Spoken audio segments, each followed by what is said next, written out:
Hello, and welcome to the Comedian's Paradise. It's been a while since I've done a podcast. It's been amazing. I had to talk to a criminal last week. Now he's changed his life, but now we're getting back into it, you sexy guys listening to the podcast now. Now, this is the podcast where we speak to the sexiest, the most gorgeous comedians from across the globe. Today's guest is a real sexy man. He's the sexiest ginger in comedy, apart from Ali Woods. No. No, he's definitely probably the sexiest. Yeah. No. This guy is sexier than Ali Woods because he's got a really good ginger beard that you can stroke. Oh. Please welcome to the stage the brilliant, the fantastic, the sexy, and the man with the perfectly formed arse, Adam Riley. Oh my God. Thank you, Marvin. That's the best intro I've ever had. And is this a audio only podcast? No, it's video as well. So, okay, don't show your ass. Don't show your ass. I've got to show my ass, haven't I? Prove it's true. What are we doing? Oh, wait a second. I could do this on the podcast. I'll message the teacher on Facebook. 1 second. So that's a good idea. Really, yeah. I'm really professional, but no, life keeps going on, whether we're podcasting or not. Let's be honest. That's true. I may get into trouble, but it's worth doing it because I enjoy doing this. Yeah. Well, I mean, it is what it is. You got to just do what you would do. Anyway, so let's go on. What an intro! What a beginning of a podcast! Yeah. Have you ever had this intro before? It's real. It's a real intro. That's what I like about it. I don't like things too polished, in life or art or shoes. Yeah, exactly. Yeah, I can't remember the last time I polished a shoe. My God, it must be 1989. Oh, when I was going to school or something like that. We used to have a shoe polish tin, like a big biscuit tin with all the different shoe polishes in, and the brushes, and it used to be a big thing. I used to have to polish my shoes before I went to school, but I don't know what happened. It just happened though. But look, guys, that's how Adam became a comedian. He was a shoe shiner, and now he's a stand-up comedian who is one of my favorite. Yeah, he's got incredibly sharp jokes. I love his deadpan persona. Oh. Maybe he's changed it since I last seen it, but he is one of my favorite actors on the circuit. Please speak to Adam Riley and tell us about your story about how you became a comedian and how you got the perfectly formed arse. Well, the arse is just God-given gift from a surgeon in Brazil. So I appreciate that. Comedy. Well, you do me a kindness and a service by calling me a comedian. You know, I still think I'm trying to become one. Yes, I started about 10 years ago. And I think I'm very lucky to live in the internet age because you were just able to Google open mics in London. And I don't know how people started before the internet. How do they find out about open mics? Unless it happened locally or something and they saw a poster. So I'm a very lucky person. I think. I didn't always want to be a comedian. I actually wanted to be a writer, but I was too lazy to finish anything. And then I realized jokes are kind of very lazy in themselves. They're lazy forms of writing because they're very short and they sort of end abruptly. So I think that style lends itself to my attitude. Because I think you'll discover during this podcast a lot of my sentences trail off. Oh, I've just noticed. Yeah, but there's proof of that. But but there's different forms of writing. I mean, there's like you're surreal. I'd say maybe deadpan gag merchant. Like you got that's what your act is in a way. But you got people that use the stream of consciousness, don't they? And there's people that tell stories. Would you make of that sort of form of joke writing as opposed to what you do, where it's like, Yes. No, I'm sort of more. I'm trying to do sort of more put in some stories in there, but yeah, they're always kind of shorter and sort of more sort of constructed as jokes, or clear, more clearly constructed as jokes. It's yeah, essentially, I just do what I'm sort of all I can do, which I'm sort of limited in a way. I wish I could be more sort of stream of consciousness, just let things go and yeah, run around the stage and act out and show off my ass more and get out there. I wish I could yeah, tell stories. I'm a terrible storyteller in social situations. I forget key pieces of information. When you tell a story and you like there's a key piece of information you're meant to have told at the start and you only tell it like right towards the end to make sense of the climax, and I'm always doing that. I'd say I'm a bit less surreal than maybe I was, or maybe when I saw you back in the day. Slightly darker now. Yeah, a little bit surreal. It's all meant to be not serious. And yeah, however you get that across, whether it's by being surreal or silly, or saying things which are obviously impossible. It's important to make clear that this is not true. okay. Yeah. So you've been doing comedy for 10 years, right? So where did you start in London, or did you start somewhere else and then you came to London? Yeah, started in London, the Lion's Den, that famous open mic. Oh God. On Shaftesbury Avenue, which was a pay to play. I don't think it still is. No, but they've changed it. it was the only pay to play around, and people were up in arms about that. But it was still, I like the fact that you could just rock up, show up. It was only £4. Yeah, I'd beg on the streets beforehand and just go in. And it was such an invigorating experience. I was so worried about it. I went and did it, and it didn't go well or anything. But I enjoyed it. I got a couple of laughs, and but I was so relieved I didn't do it for another year. And then finally, after a year, I thought I really enjoyed that, and also I'm still very lazy. I'm not finishing all this writing. All these writing ideas I have. Why don't we try and do stand up again? And then slowly over time started doing it more and more, and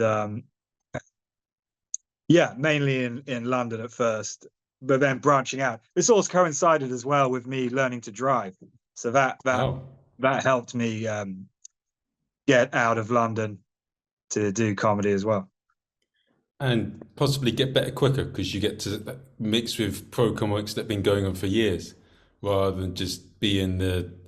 I mean, London is the most competitive scene in the UK, but I think getting out there, chatting to someone that's been going for 10, 20 years and picking their brains for bits of information, fuck me, that's amazing. And getting across the country as well, seeing how different comedians do it, it's definitely part of your education, isn't it? Absolutely. And I think, not just chatting with veteran comedians, but actually just watching them perform and how they handle different audiences, and then being on the same bill with them. You kind of you have to raise your standards, over time in order to sort of it's the wrong word, but compete effectively. It's not a competition. You're doing your thing, and they're doing their thing, but to kind of just like meet the high standards of a pro gig, it's important to gig with pro comedians. Okay. And with stand-up being the way it is, right? Like, you never stop learning from it. I remember like Wilson Milton said that he learned something from who's that former snooker player? That's amazing. That's Sean Mayo. Yes, he said he learned something from him recently. But what's something that you've learned recently from watching a great comic or even a terrible comic about what not to do or do in comedy, about doing stand-up, but also how the business works and how to handle some of the crap as well? Yeah, that's a great question. I wish I could, yeah, come up with an interesting answer. I mean, at the moment, I feel like even watching a comedian who's maybe not necessarily professional yet, but good at a small show, I still learn a lot, especially about like writing and how to. Yeah, I see some comedians like they really developed an idea, and they're really got, it's not just that initial joke or then a couple of toppers. They're really kind of mining it and keeping going. And I think that it's so easy to write a joke, and then if it works, to kind of sit back and go, oh well, that's done now. It's never done. Even if you've got a great joke which works most of the time, it can still be developed and added to and honed over time. So I think that's what I learn. And when you watch like proper, veteran professionals, you that honing process really comes across in their material. It's like really worked out, and you can tell that this is taken a long time to come to fruition. But I think, yeah, learning how to be sort of long term about things, but to sort of keep trying as well. That's important. Who's the hardest working comedian you've come across where you've seen like their work ethic be incredible? Because this is what I've seen in some cases where I see a few comics here and there. They have a part-time job, they do comedy, but you know, I'm not going to say it, but it doesn't look like they're being like a professional athlete and really putting the time and effort in. But then I've heard stories about some comics. Like I know that Vittorio Angeloni, people have said really a lot of things about him, about the hard work he's put in. Like would you say is a comic you've come across who has tremendous work ethic that you've never seen before and is incredible? Well, I think, yeah, Vittorio's a good name, and Ali Woods we mentioned earlier, definitely. He's yeah, let's say he's the sexiest ginger. Let's just admit it. Okay? I'm trying to knock him off that pedestal with my maturity and beard, but I don't know. I don't know if I'm going to do it. But incredibly, hardworking and tremendous success on social media through hard work and through sort of a relentlessness, a relentless creativity, but also the gigging and just the constant gigging, constant writing. And getting around the country now, doing his own show. I think also, and Victor Petraskin is, definitely that's somebody who's got incredible work ethic and has, created a whole scene his own in Europe, a whole sort of, comedy world, and incredibly hardworking because he's traveled more than most, I imagine, by sort of getting all these different countries in Europe, and just that's very inspiring. And I learned from them. That's the way to do it. I'm so lazy still that I need to push myself to get to that level. I don't think I'm thinking of starting an African tour, actually. Victor's covered Europe. Yeah, I'm gonna go around towns and villages in Africa. Okay. I think that's, get ready for that. And so you've talked about great effort from a lot of great comics, but how much effort does it normally take you to write a good joke? Would you say how much? And what's one that's maybe taking years for you to write? Well, yeah, essentially, I have bits in my set which, I've realized I've been working on like 6-7 years. And when I say working on, that sounds like every night I'm sort of in the garage trying to sand them down or something. It's not sporadic work, and tinkering, but it has certain bits. It's just taken a while to get the toppers, really. Usually you get that first joke that first joke can come quite quickly. Just an idea, and you get the punchline is a simple setup punchline joke, but and then it's annoying when you get a joke like that and it works first couple of times and then doesn't. But maybe you keep going with it, and then you get it so that it works pretty much all the time. But then you've got to add the toppers to it, and you've got to develop it, and that just seems to take so long. And there's so many jokes I have which I can't seem to find the adequate toppers, because you feel like a topper, the next line, if you got your punchline and then you're trying to do the next line, which is continuing the idea but getting a laugh as well, you feel like it's got to get as big a laugh. I think that's what is important in developing a joke. The next lines should be getting the same. The next lines, if they're about the same joke and about the same idea, they should get the same level of laugh, or even increasing. And how important is specificity in the joke? Because I've seen a lot of like good jokes. It's not what it's because they're so specific and detailed. That's what makes them funny. Yeah, that's an interesting question. What do you mean? Like, do you mean specificity about a subject? Yeah, and giving a particular image in your head. So, like, I know, Jimmy Carr's joke.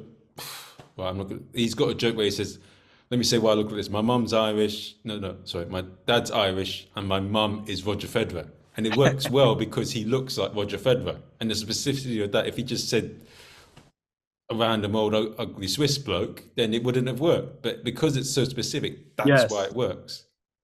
No, exactly. So specific, immediately conjures an image in your head. It's unexpected as well. You're not it's slightly impossible and surreal. And a very economical joke as well. There's not many words in that joke. It's a brilliant joke. Yes, I think planting a specific image in the audience's head is very important, and it's talking in images rather than words, if that makes sense.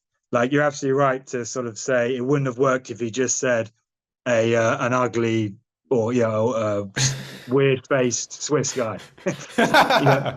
It has to be Roger Federer immediately conjures up an image, and it's a person. Trying to think. Well, this to me is one of the great jokes, and it's a bit rude, if that's all right to go ahead to say it. But the Bill Hicks joke about he's a woman's giving him a blowjob, but she only gives it for like 2 seconds and then comes back up. He's like, "What are you doing? Go back down there." And she goes, "I think you've had enough." And he goes, "Look, I think you know when I've had enough." And then she says, "Look, it's not that great. It's not that nice a thing. Have you ever tried it?" And Bill Hicks goes, "Yeah, I have. It almost broke my back," which is a great exactly. So that is, to me, just one of the almost perfect jokes, because it's that almost broke my back. He's sucking on his own cock, but instead of saying "I tried to suck my own cock," he says it in a different way. He shows it through a funny image rather than telling through words. And so it's just that's the holy grail, I think, to aim for in writing: showing, not telling. It's an old lesson in all forms of writing. In all kind of in writing stories and in screenplays, they always tell you show, don't tell. So yes. Same in jokes. You know what? That's something that they mentioned in this mass theatre school that I'm doing now. When you're acting on stage, like, don't tell people things when you're acting out scene. I don't know if you're losing a job. Like, if you tell someone what you're doing, like, "Give me money like this." No, you don't do that. It happens spontaneously. Don't tell people. Let people's imagination run wild and let them figure it out themselves, and then it delivers more in effect. And it's like with Hollywood sometimes with the films they tend, they're trying to put a message through. Let us figure it out ourselves and like go in our wild imagination. Definitely, yeah. And I think so with something like acting as well, you know, human behavior, often we do the opposite of what we're thinking or what we want. You know, we try to hide things. So you're absolutely right. You know, if somebody wants money, they don't necessarily hold out their hand and ask for money. They do it in other ways. And yeah, I think to sort of learn how to use the opposite behavior as an actor, that's very interesting. Now we're in a bit of the part of the podcast where it may be a bit dodgy, and I think you know what question I'm going to ask you, right? Now, the joke you said, it is, yeah, it is a joke that is, I'll be honest, it's well written, but as yeah, it wouldn't be for me as my mum's from and all that. But the thing that I don't like about what happened to you is that someone went out to try and fuck you over. If you don't like a joke, there's no need to bully someone and try and destroy someone. And that's what happened to you. When you said that joke about, shall we say it? Shall we say tell us the joke and say, Well, okay. tell us the Well, situation. the great thing about this is, you know, there are two sides to this, you know, and there are two parts as well to what happened. And I, you know, I partly deserve the anger of what of the person and what happened. So let's explain. I won't go into details as well. I just want to be clear. I'm not going to say names and things like that. But and I'll try to not use certain slurs. Yes. Okay. Which were used on the night, which I was, you know, it was meant as a joke, but it was a mistake on my part. Anyway, I was at a club and it's going well, and I had a joke at the time, which was, you know, I'm old but woke. I believe that trans women are women, you know, because otherwise I had sex with two men in Thailand, which, you know, as a silly joke. Let me tell you, also not true. I've never been to Thailand. I want to make that absolutely clear. Okay. Anyway, so I say that joke and it works. And then some people leave. I can't really see them. I don't know if they're leaving because of a joke, really. I don't know that they are transgender either.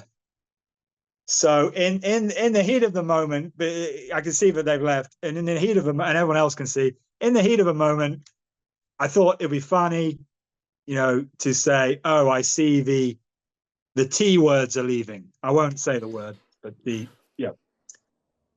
trans people, but another word for trans people, which is a bit of a slur, thinking they weren't trans. And yeah, it got a laugh, by the way, because nobody else thought they were trans either. Turns out they were trans, and they were kind of they had a social media following. There's sort of a trans issues educator as well in schools. Anyway, so they took issue with that. To be honest, yeah, I don't blame them, but because from their perspective, I've called them a slur, you know, and they maybe didn't necessarily know that I couldn't see them, and it wasn't, you know, didn't know that they were trans. You know how often people like they go sit in the audience of a theater or a comedy show, and they're in the dark, but they don't know that the performer can't see them. So when a performer like looks into the audience and makes eye contact with them, they're not really making eye contact with them, but the audience member feels like, oh, he was looking directly at me when he said it. But you can't see them when the lights are bright enough. You can't see anyone. So, but I get that if you're not used to being on stage, you don't know that you're kind of more anonymous. So this person probably thought this is a very personal attack. So I can sort of understand why they got annoyed. And then, yes, they posted that on social media, and that created a kind of like a bit of a storm.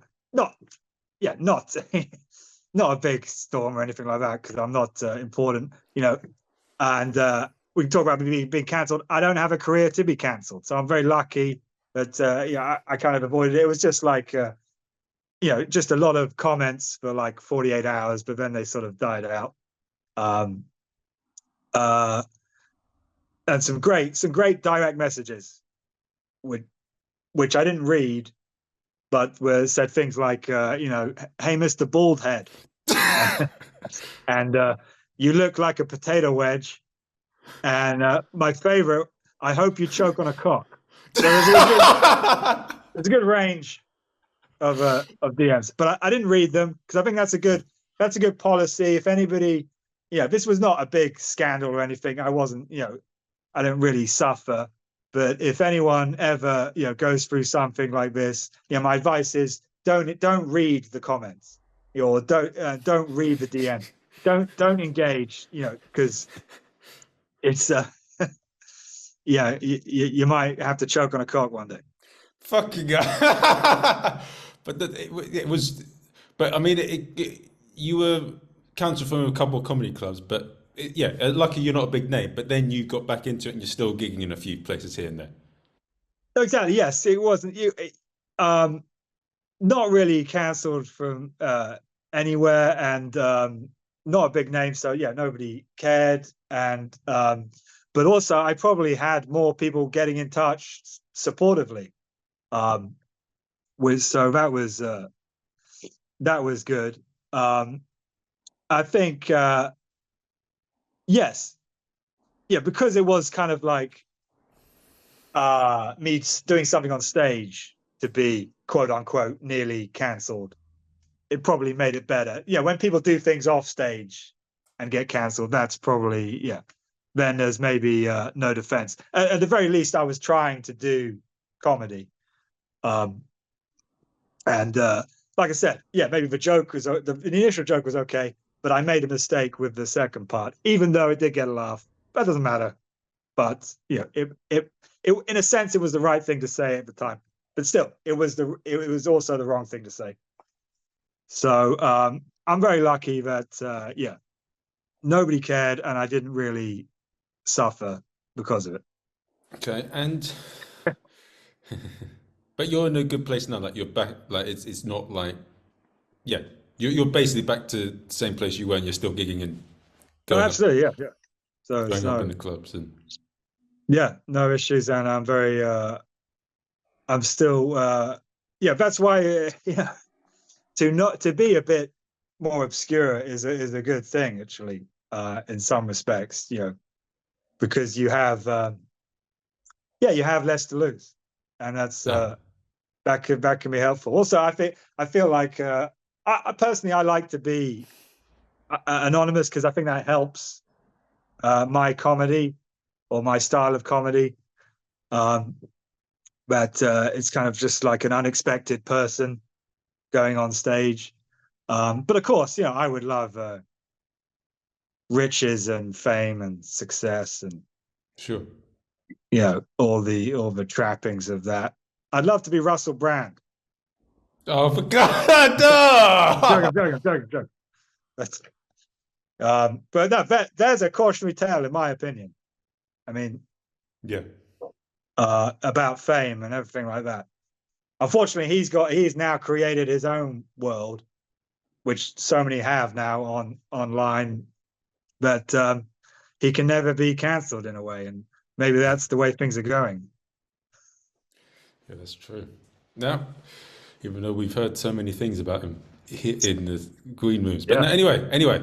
So now, for anyone that's listening in that now and wants some advice, what's your advice for avoiding the bullshit in comedy and keep your head above water? And how do they find out about you? It depends what you mean. I did think about it. Yeah, it depends what you mean by bullshit. I think, not to get too sort of zen about it.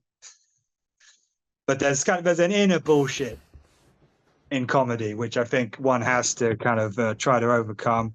There's because you're on your own doing it. You can get into a sort of paranoid state, I think, worrying about your career, your position in the comedy world, feeling envious of other people's successes, and worrying on the night, perhaps, oh, is that person, getting more laughs and things like that, and sort of worrying also that you've got your set and it does pretty much work, but you just can't help but think this is just terrible. I've been telling these jokes for 6-7 years, and it's not that good. What the hell am I doing? But so you've got to. This is all inner bullshit, which you have to kind of.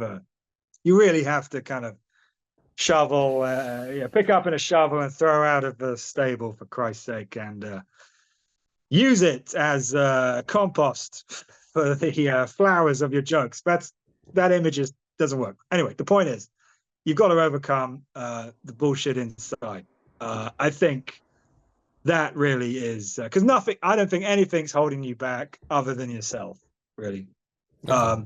You can always. There's so many comedy opportunities out there, and maybe yes, they're sort of lower level things. Maybe you're not going to reach the dizzy heights you thought you were, but that's all right.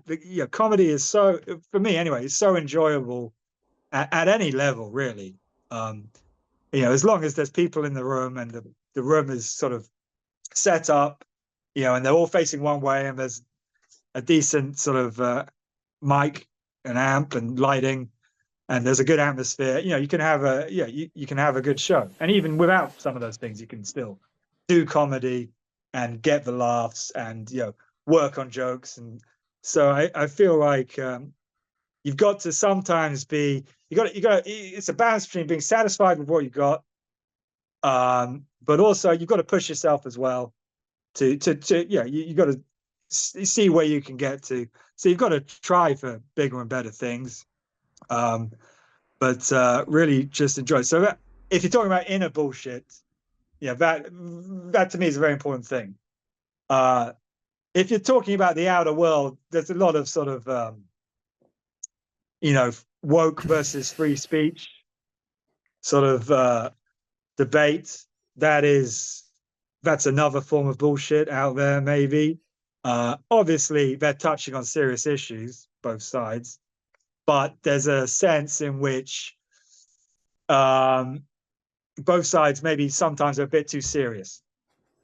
And comedy is, fundamentally not meant to be serious.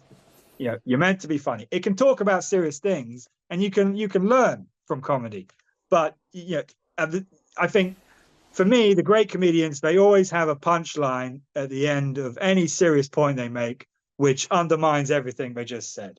And that's the joke. I think it's important to just sort of just prick the bubble of your own pomposity, in whatever you're saying. Even if you've made a great point, you've still got to bring in a joke at the end to just sort of show how utterly absurd all human life is, and human thinking, and human sort of aspiration, and human conflict is. It's all ridiculous because we're all just stuff moving in the universe, and it really doesn't matter, and just enjoy yourself. And that went on too long, but that was the other outer bullshit. Okay. And how do people find out about you? Do they find out on Tinder? Do they find you in the bush? Do they find you in their house? Do they find you in their room? Where do they find you? They find me at any public toilets between midnight and 2 a.m. I'll be in the third cubicle. But no, that's a very good question. I need to put myself out there a bit more. Instagram is probably good. Adam Riley 5496. There's a picture of me smoking as a youngish man, which you can believe, the early 20s. But yes, I'll be sort of promoting myself on there more. And come to Edinburgh if you want as well. I'll be in Edinburgh. If everyone's interested in Edinburgh Fringe, it's a lot of fun. 3:45 p.m. at the Caves.